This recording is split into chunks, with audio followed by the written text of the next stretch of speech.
Որքան գումար է պետք երեխային դպրոց ուղարկելու համար, Ամեկլուսի հարցումը Երևանի փողոցներում։ Երևի թե հարկավոր 70,000 դրամ։ Մոտավորապես ծախսել եմ մոտավորապես 90,000 դրամ,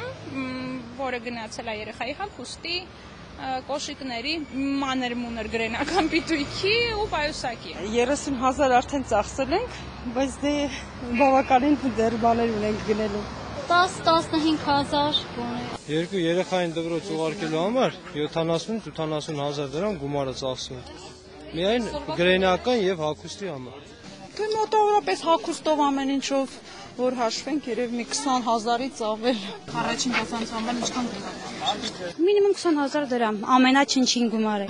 Երևանի ճանապարհային ոստիկանության պետ Մարգար Օհանյանը գտնում է, որ տաքսիի վարորդները պետք է ամրագոտիներ կապեն, չնայած այդ դեպքում մեծանում է ավազակային հարձակման զոհ դառնալու վտանգը։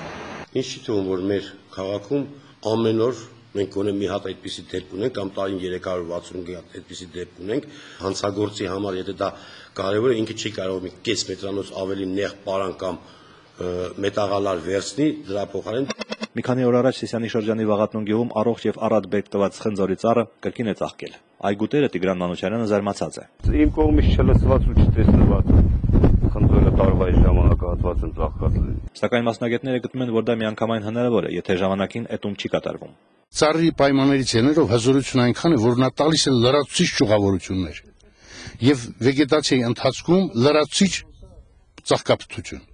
Գևորգյանների ընտանիքը արդեն 20 տարի է Երևանի թաղամասերից մեկում կովեր է պահում։ Աշոտը մասնագիտությամբ ճանապարհաշինարար է, սակայն իր ընտանիքի սոցիալական հոգսերը հոգում է նաև անասնապահությամբ։ Աշոտը հրաժարվում է կադրում խոսել, չնայած հարևանները չեն բողոքում։ Ընդհակառակը օգտվում են կովի բարիքներից, թե կաթից եւ թե գոմաղբից։ Մարդիկ են, ասենք, կողքից գիտեն, ասենք, որ այստեղ պահվում է,